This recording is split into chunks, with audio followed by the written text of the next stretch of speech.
સરોવર બાંધવાનું તો ચોયરો ને અમુક લોકો સરોવરને વાળીને પેઢીને જન્મો જન્મ ન ખૂટે એટલું પાપ માથે લઈ લે છે. જો સુખનો રોટલો ખાવો હોય તો તમે કે તમારા વડીલોએ કરેલ ભૂલને સુધારી લો અને દબાણ છોડી દો.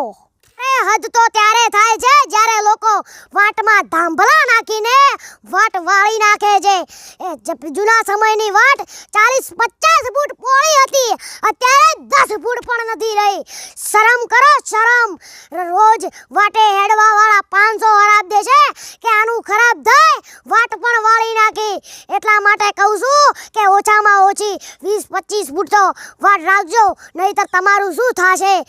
અને કોકની વાટ ખોતરવા કરતા, કોકના શેઢા ખોતરવા કરતા ક્ષેત્રમાં કોમ કરશો તો ભગવાન બીજું ક્ષેત્ર લેવાની શક્તિ આપશે. જય શ્રી રામ.